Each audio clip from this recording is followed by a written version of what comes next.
One of the greatest obstacles to crafting health and wellness is identifying and controlling inflammation.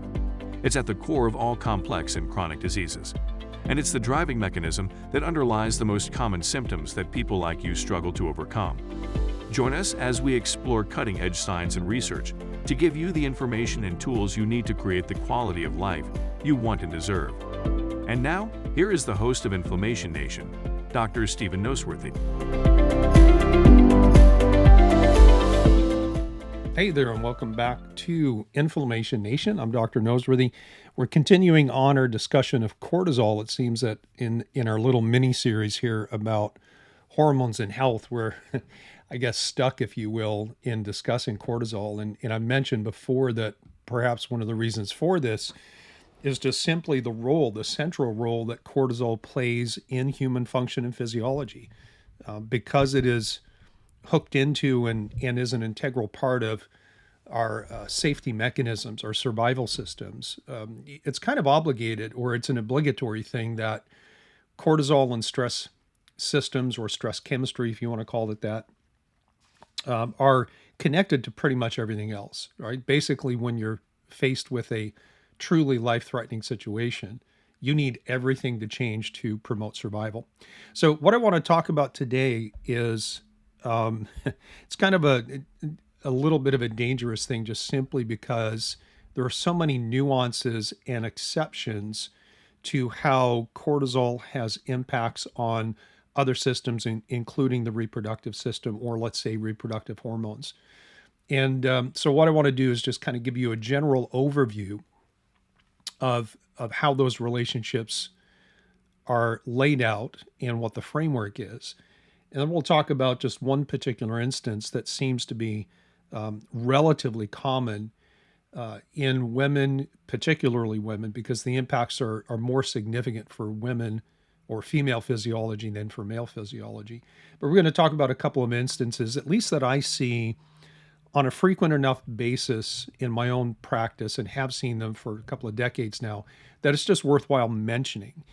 And obviously we could do a deep dive into multiple parts of what I'm going to talk about today. So let me just kind of give you the big picture overview. So the first thing to understand is that cortisol, not cortisol within physiological ranges, but when I say cortisol has this impact, I'm talking about when things get out of control. And so I'm talking either about the impacts of having supra-physiological levels of cortisol, being locked into some kind of a stress response where you're making more cortisol than you would under normal circumstances. Or in some cases, we might be talking about infra-physiological responses where your cortisol levels are too low. And in fact, I'll probably save that conversation for our next episode, where we'll talk about the impact of cortisol on leaky gut, which is a very interesting topic, at least to me anyways. But generally, cortisol is bad, or cortisol elevations are bad for your entire reproductive system, right? Remember, these are all relationships between the brain and some kind of an end organ that makes other hormones. And so we talk about the hypothalamic, pituitary, adrenal axis. Now and we talked about the thyroid axis the last time, I think it was. And so today it's the HPG axis, or the hypothalamic pituitary adrenal axis.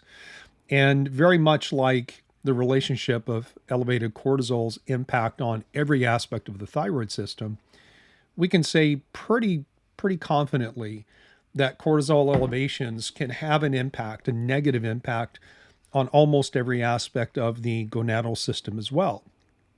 So one of the things that we know, and again, remember that there's a hierarchy of function, that the hypothalamus talks to the pituitary, which then talks to a reproductive organ, which then makes a hormone that has to interact with a hormonal receptor at the cellular level for something to happen. And so one of the things that we know about excess cortisol is that it inhibits the production of something called gonadotropin-releasing hormone, or also known as GnRH, from the hypothalamus. And that's really the first step in how these reproductive hormonal systems work, is that the hypothalamus has to send a hormonal signal to the pituitary. And what ends up happening with excess cortisol is that the pituitary receives a weaker signal from the hypothalamus. Remember, the hypothalamus is first, pituitary gland is second.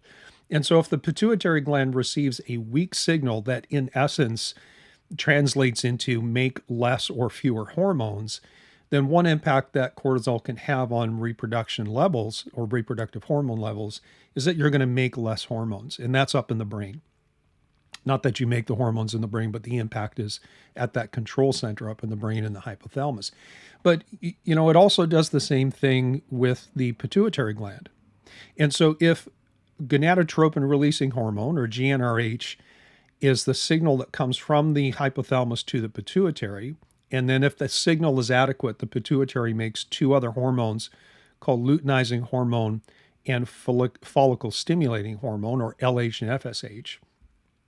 Then if the signal coming from the pituitary from the hypothalamus to the pituitary is weak, you're going to get less pituitary output.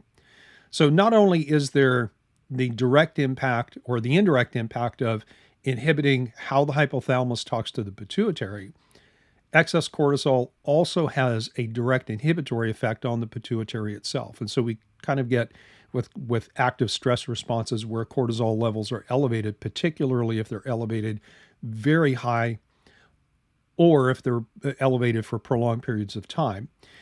We get both this direct and indirect inhibition of hormone production from central command, if you will. And so again, we see hypothalamic output go down, and as a direct and indirect result of cortisol, we see a decrease of luteinizing hormone and follicle stimulating hormone coming from the pituitary. Now, why is that important? Well, because LH and FSH, these pituitary hormones, in both men and women, govern the production of your reproductive hormones, and that's progesterone, estrogen, and testosterone. And the relationships are just a little bit different. For example, in females, luteinizing hormone drives the production of progesterone from the ovaries, mostly from the ovaries, because you can make it in the adrenal gland, for example. But in a woman who's in her reproductive years and she's actively cycling, most of this is coming from the glandular system, from the ovarian system.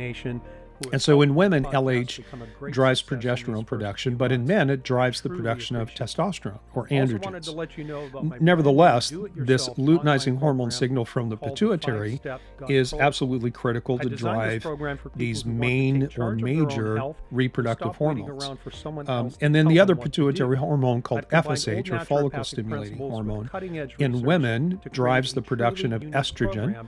And in the cycling woman, the most powerful one is estradiol. There are three different types of estrogens. Estradiol is the main one, the most powerful one.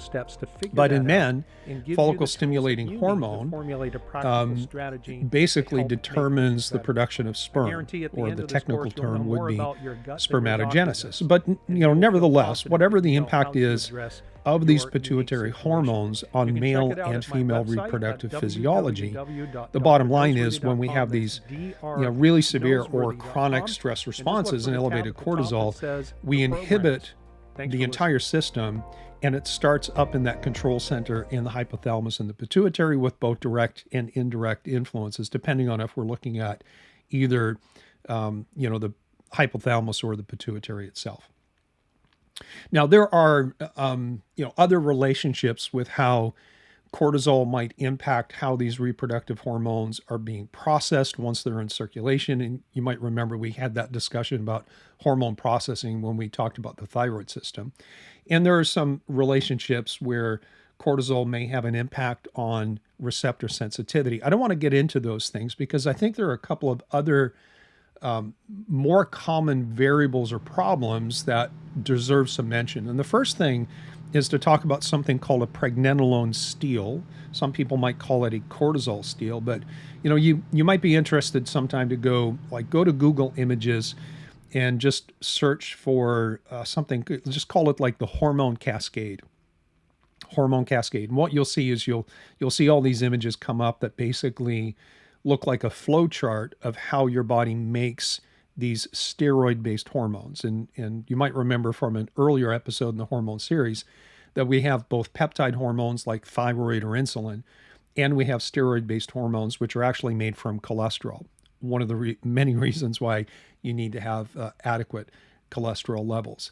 So just to map it out very, very quickly, your body takes cholesterol and creates another hormone called pregnenolone. And pregnenolone is considered by many to be the mother hormone simply because from pregnenolone, depending on which enzyme pathways are active, you can make all the other steroid hormones. So for example, from pregnenolone, you can make progesterone. From pregnenolone, you can make DHEA, and both progesterone and DHEA can be converted into other things. In fact, you can Google one of these hormone cascade charts and you can kind of track it down and realize that from cholesterol and the mother hormone pregnenolone, you can make progesterone, aldosterone, which is involved in electrolyte and mineral and water balance. You can make cortisol, you can make DHEA, which is another adrenal hormone, and you can make all three of the estrogens, estradiol, estrone, and estriol, and you can make all three of the androgens, which is androstenedione, testosterone, and dihydrotestosterone. Not that we're going to break things down to that granular level, but the bottom line is this. Your cells take cholesterol, make pregnenolone, and from pregnenolone, they make everything else. And so what happens is in what's called the Pregnenolone Steal, and that's the term that's more often than not used in the medical research, when people are subject to severe stressors or prolonged stressors or a combination of those, what tends to happen is the body prioritizes, in its innate intelligence, the body prioritizes the production of cortisol to maintain adaptability to that ongoing or severe stressor. And what that means is that your body will intelligently begin to divert resources away from other parts of that hormone cascade to make sure that it maintains cortisol sufficiency. And this is really critically important. We see this all the time when we do, if we have a chance to, not just map out somebody's circadian rhythm using saliva testing, but, we can do free fraction hormones in saliva and take a look at the whole picture all at one time. And so what we can do is we can basically determine not just the total cortisol production, high, low, or normal, not only the circadian rhythm, which is about rhythm and timing of producing cortisol, we can kind of put people on a continuum of whether or not any given degree of abnormal adrenal function is having an impact on these other systems. Because if you have chronic stressors and you've got an abnormal circadian rhythm, for example, and the hormone cascade shows that there's not much of an impact, meaning you don't see reductions in progesterone at the same time. You don't see reductions in either male or female hormones, androgens or estrogens at the same time. Then we can conclude that is, even though there's a circadian rhythm disruption, that problem is not as significant as if we were to see alterations in those reproductive hormone pathways. Because when stress is prolonged and severe, over a period of time, you see this reprioritization and your body steals the raw material away from cholesterol and pregnenolone, steals it away from progesterone pathways, away from the androgen pathways, away from the estrogen pathways, to divert all that raw material to make sure that you can continue to make enough cortisol. And this is kind of like, it certainly doesn't happen all the time, but it happens enough that it's been researched, it's been studied, we know about it, and fortunately we have testing to be able to figure all of that out. Now, obviously, if there is a reproductive hormone imbalance, there are many other reasons that can promote that. And so we don't want to lay everything at the feet of stress or stress chemistry, but certainly we can use fundamental, simple, not very expensive testing to get a picture of, or get a whole picture of what's going on with relationship to circadian rhythms, reproductive hormone levels and physiology, and see whether or not somebody's in part of this Pregnenolone Steal, if you will. And it can be very, very advantageous from a clinical standpoint if you can pinpoint these problems to be able to implement strategies to take the stress off the system and to even give the body some of the raw materials that it needs. And this is kind of an aside, but we talked about how all of our steroid hormones are made from cholesterol. You can imagine in in the effort to promote lower and lower and lower levels of cholesterol for cardiovascular health. And I would argue that that's a little bit misguided, maybe a lot misguided. But you can imagine that there would be a threshold below which, if your cholesterol drops, you're not going to be able to make sufficient hormones to run your androgen pathways, your estrogen pathways, your progesterone pathways, or even produce your stress hormones, cortisol and DHA. In fact, we do see this, that some people have very, very low cholesterol, and sometimes it's genetic. And basically, because they don't have enough raw building block material, they can't make hormones to run other systems. And that can be obviously quite problematic. So what I want to do now, that's kind of like the general picture.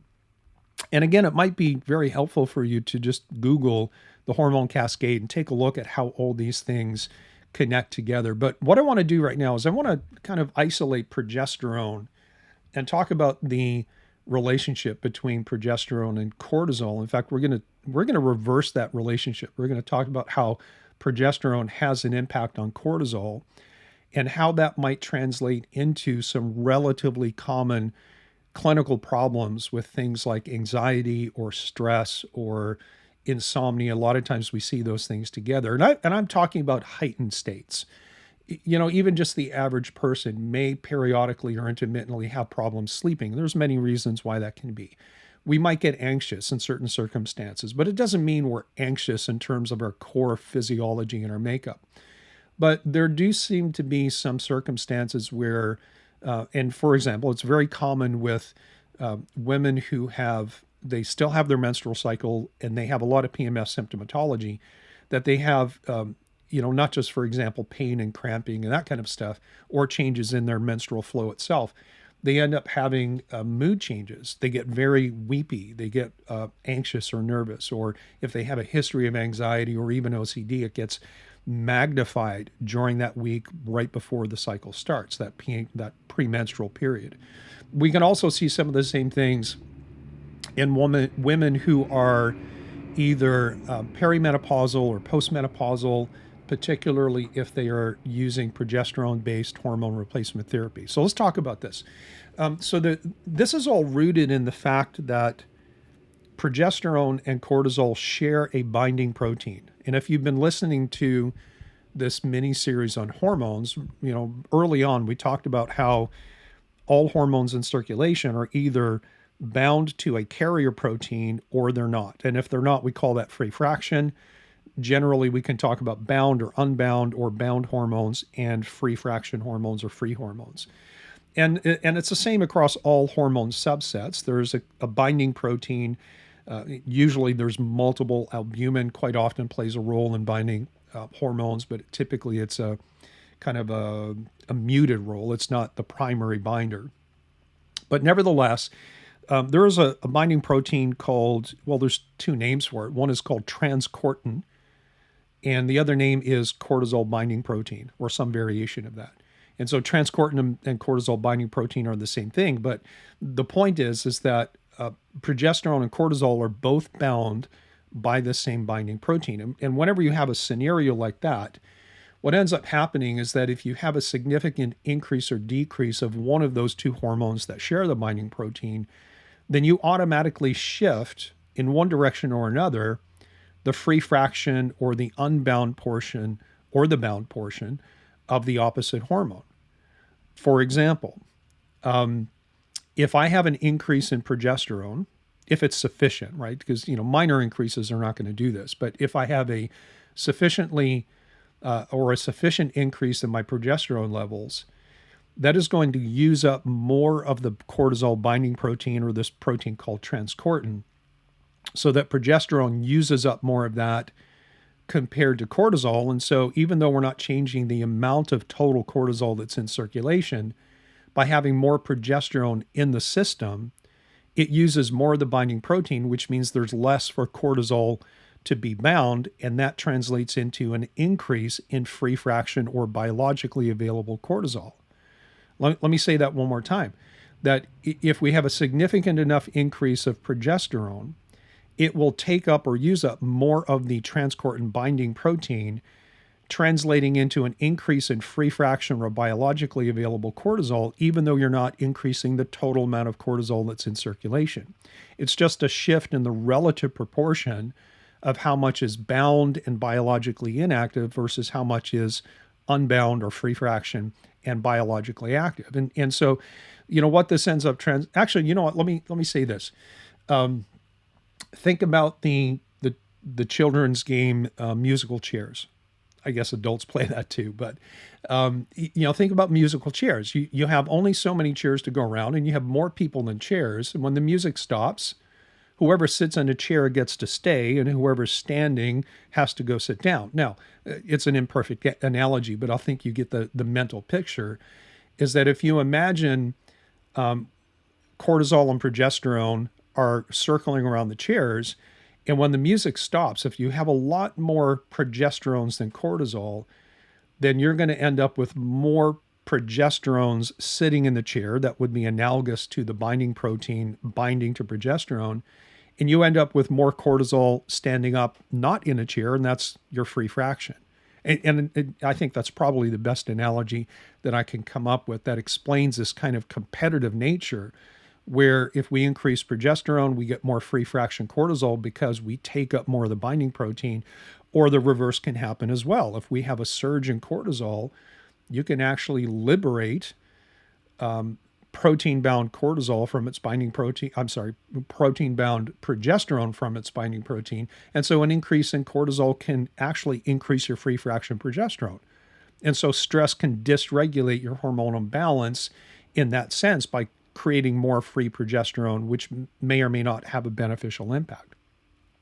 Now, having said that, and maybe if you didn't catch it, just rewind and go listen to that again, because that relationship is pretty critical. So I recently found a study that was published in the journal Neurobiology and Stress. This was back in 2016, so it's a relatively recent paper. And the title of the paper is Stress-Induced Increases in Progesterone and Cortisol in Naturally Cycling Women. And what they did is they measured both cortisol and progesterone, and they split the people participating in the study up into two groups. And they had they exposed them to either nothing or to what they call a cold stressor, which in essence is like an ice bath. And then they measured changes in cortisol and progesterone. And what they found was really kind of interesting, because as you would suspect, because being plunged into an ice bath is a thermal stressor, there was actually an increase in cortisol as a result of that. That was, prolonged for a period of time. It certainly didn't last hours, but it was measurable and it was significant. But what they also found was that there was an increase in progesterone. And this study, as well as others, lay out this relationship that if there's an increase in progesterone, then it tends to increase free cortisol, because there is this competitive nature or relationship for the binding protein. And in a circumstance where we have some kind of a stressor that increases both your total cortisol and your total progesterone, if progesterone sits in the chair when the music stops more than cortisol does, what we end up with is a magnification of the stress response. But here's the interesting thing. This was done in women who were cycling. They had their menstrual cycle. The impact actually depended on where they were in their menstrual cycle. So if a woman in the study was in the first half, or what's called the follicular phase of their menstrual cycle, which naturally has a low progesterone level, the stress had no impact on that free cortisol, because whatever increase in progesterone came about was only being added onto a low level of progesterone to begin with.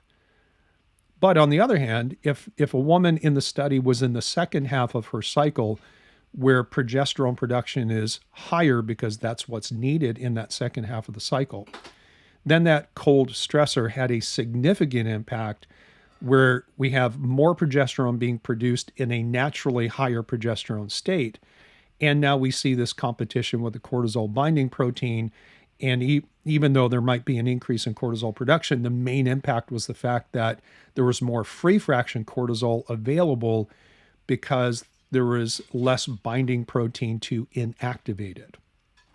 And this has a lot of implications For example, for women with PMS symptomatology, particularly if we see that insomnia and mood changes and anxiety and so on, because that's naturally that week before the cycle starts, maybe 10 days for some people, that is a period where progesterone is naturally higher.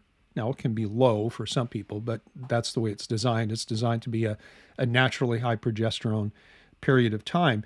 And if you end up with stressors during that period of time, the translation is you get a magnification of the stress response, which can have multiple impacts. So this, the implications of this is twofold. Number one is you're adding more progesterone through stress to women who are already in a relatively higher progesterone state. And if someone has a high normal to elevated cortisol profile in addition to that, then there's your double whammy. You get the massive surge in progesterone, and you get the increase of free fraction cortisol during a period of time when cortisol levels are high anyways, because that's what their starting point was. There's a couple of more things that I want to talk about before we bring this episode to a close. That mechanism that I just laid out for you would also be true of women who are not cycling anymore, say, peri or postmenopausal, who are on some form of hormone replacement that includes progesterone. Think about that. Whether your progesterone levels are elevated because you're in the second half of your cycle and you're in your reproductive years, or because you're taking it exogenously, either in a pill or a shot or a pellet or a cream, it doesn't really matter. If you are walking around in a state of natural or imposed elevated progesterone, then stress is going to do or has the potential to do the same thing. Now, for the most part, progesterone hormone replacement, particularly bioidentical, is safe. And some women can actually handle very large doses of progesterone without having any problems, but that doesn't mean everyone can. And so these discussions are helpful for people who don't fit into, maybe that, we're talking about the exception rather than the rule, but sometimes the exceptions are common enough that it might be rule number 2. So there are some instances when adding progesterone can really ramp somebody up. And we see this increase in anxiety or nervousness or this emotional lability, and quite often with insomnia patterns, either not being able to fall asleep or just waking up constantly. And there are 2 possible reasons for this. Number one is, and this one's relatively rare, this is called neurosteroid sensitivity, which involves an increase in the sensitivity of progesterone receptors, so that when you increase progesterone levels, you get this massive impact on the system, and it's just not something your body's ready to handle. Or there's a second mechanism or another possible reason why progesterone might ramp someone else up, and that's because of this relationship we're talking about. And this is probably the more common reason why this happens, is where stress increases both progesterone and cortisol, but they share the same binding protein, and if progesterone wins by sitting down in the chairs when the music stops, then you have basically an instantaneous increase in your free cortisol, which is no different than having an acute stressor. Now, in the first case of this neurosteroid sensitivity, it's helpful to do things to downregulate that sensitivity, and most of these are based on the action of GABA, GABA, that's your primary inhibitory neurotransmitter. And probably the most important thing to talk about here is very quickly that GABA as a neurotransmitter, as a calming neurotransmitter, is made as a byproduct of energy metabolism. You make your own GABA, therefore you don't necessarily need to take it. And there are other possible issues with taking GABA anyways. We'll eventually talk about somewhere else.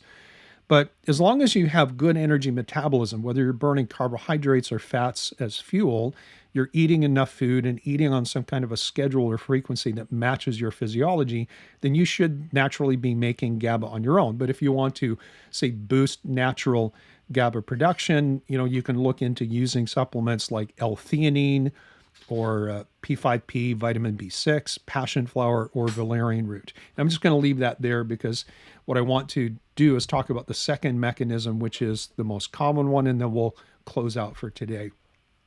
The second issue related to cortisol free fraction cortisol is going up because progesterone is going up and competing for the binding protein. Really the approach to that is twofold. Number one is finding the lowest dose and delivery method that has a positive impact on progesterone levels, but without causing the overstimulation. And so, one lady might be able to handle 200 milligrams of progesterone a day. Somebody else might need 30, right? This is all about biochemical individuality. We can't have a one-size-fits-all solution when it comes to hormone augmentation or hormone replacement therapy. So the first thing is to find that lowest dose and delivery method that has an impact without causing the overstimulation. The delivery method is important because you get different bioavailability levels if you're taking a micronized oil versus something that's sublingual versus something that's injected versus something that you put on your skin as a topical or a transdermal. But the other part of this is assessing and addressing your adrenal dysfunction. Because if you're starting with an elevated level of cortisol and you toss a whole bunch of progesterone in there that your body's not ready to handle, then you end up with more free cortisol on top of an already elevated cortisol stance. So let me back up. It's a twofold approach. Find the lowest dose and delivery method of progesterone that doesn't overstimulate you, and then figure out what's going on with your adrenal system and then fixing that. And I'll refer you back to some of the prior episodes as to clues as to what might happen. Obviously, this is not direct medical advice because this is just general concepts and education. So let's finish with this. The general rule is that the more balanced your total cortisol production and circadian rhythm are, probably the more progesterone you can tolerate. But if your total cortisol production is elevated and you're locked into this stress response, or you have this unnatural circadian rhythm where levels are too high only at certain times of the day, then you may have a problem tolerating higher doses of progesterone. And if it is causing anxiety and insomnia and nervousness and mood changes, then you might want to think about pulling back on your dosing, changing your delivery method, have that conversation with your prescribing practitioner. Don't do it just based on what I'm saying here. And at the same time, assessing and addressing whatever adrenal dysfunction you have. Let me throw in one final thing, is that this conversation has been under the context of all other things being equal, meaning we're talking about these relationships in isolation, but the body's not designed that way. The body's a very intricate, interconnected system made up of multiple other subsystems that all interconnect with each other. And so quite often we see this progesterone sensitivity and these relationships with cortisol in people who have, for example, a history of concussion. If you have a circumstance where your brain is super sensitized, it's very easy to get the wrong reaction or something you're not expecting when you change the hormonal environment. And we also tend to see this in people who have suffered various forms of abuse, whether that's physical or sexual or emotional and mental. It's all the same to the brain and to the body. And if you want to learn a little bit more about this, you might want to look back in the list of these podcast episodes and look for the one that has the word mesolimbic plasticity. I think it's titled Anxiety, Insomnia, and Mesolimbic Plasticity, where I talk about how the brain can get super sensitized from stress or injury or inflammation, and it just starts behaving poorly. All right, we'll leave it there. Next time when we come back, we're going to talk about the impact of cortisol on leaky gut. Take care. Thank you so much for listening to the Inflammation Nation. If you found this episode valuable, please rate, review, and subscribe to our podcast. Be the first to know when a new episode drops so that you can stay on top of your game. It also helps others like you find the answers they need. And why not head over to my main website, drnoseworthy.com, that's drnoseworthy.com, to explore my personalized functional medicine coaching programs, submit a question to the podcast, maybe take a quiz, or even reach out to me using the contact form that you can find there. We'll see you next time.